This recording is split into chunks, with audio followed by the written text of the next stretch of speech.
শিবির 5 তারিখের পর থেকে, শিবিরের ব্যক্তিগতভাবে আমি তাদের রাজনৈতিক আদর্শে আমি তাদের থেকে 100 গুণ দূরে, কিন্তু 5 তারিখের পর থেকে শিবির এবং জামাত এমন কিছু প্রদর্শন করেনি যেটাতে জনগণ তাদের উপর ক্ষুব্ধ হতে পারে, বরং জনগণের মন জয় করার বারবার চেষ্টা করে যাচ্ছে তারা।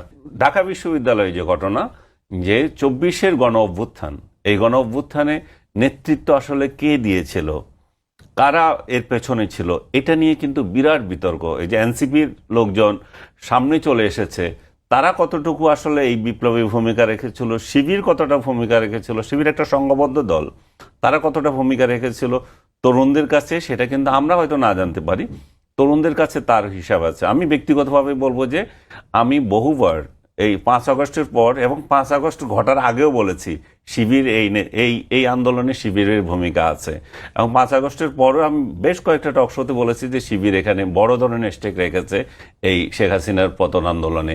সো ছাত্ররা যদি সেটা উপলব্ধি করে থাকে যে যদি শেখ হাসিনা বিরোধী আন্দোলনে তাদের যে ভূমিকা ছিল, সেখানে শিবিরের যে ভূমিকা ছিল, সেটারও একটু পুরস্কার তারা দিতে পারে। আবার ছাত্রদল জাতীয় রাজনীতিতে যা করছে, আপনি বলছিলেন যে বিরোধীরা সব সময় নির্বাচিত হয়, বেশিরভাগ সময় আমি মনে করি যে এখনো তাই হয়েছে।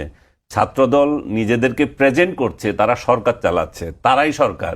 সারা দেশে যে হারে চাঁদাবাজি থেকে শুরু করে ঘরে ঘরে এই অন্যদের বিরোধী মতকে নির্যাতন করা, মব সৃষ্টি করা, টাকা আদায় করা, কি নাই এদেরকে, যে এটা বলা হয় যে টেম্পো স্ট্যান্ড থেকে শুরু করে এই যে ময়লার গাড়ি যারা টানে, ময়লা বাসা থেকে যে ময়লা নেয়, তারপরে যে যে আপনার পার্কিং, সব কিছুতে এদের দখলে চলে গেছে।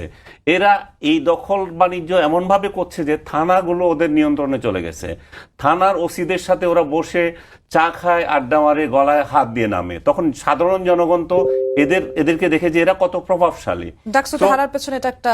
আমি মনে করি যে যেটা বারবার বলছে যে মানুষ, যে জাতীয় রাজনীতিতে এটা হয়তো প্রভাব পড়বে না, কিন্তু এবার উল্টা হয়েছে। সারা দেশে যে রাজনীতি হচ্ছে সেটারই প্রভাব পড়েছে এখানে। এবং আপনি যে যথার্থ বলেছেন বিরোধীরা নির্বাচিত হয়, শিবির 5 তারিখের পর থেকে, শিবিরের ব্যক্তিগতভাবে আমি তাদের রাজনৈতিক আদর্শে আমি তাদের থেকে 100 গুণ দূরে, কিন্তু 5 তারিখের পর থেকে শিবির এবং জামাত এমন কিছু প্রদর্শন করেনি যেটাতে জনগণ তাদের উপর ক্ষুব্ধ হতে পারে, বরং জনগণের মন জয় করার বারবার চেষ্টা করে যাচ্ছে তারা।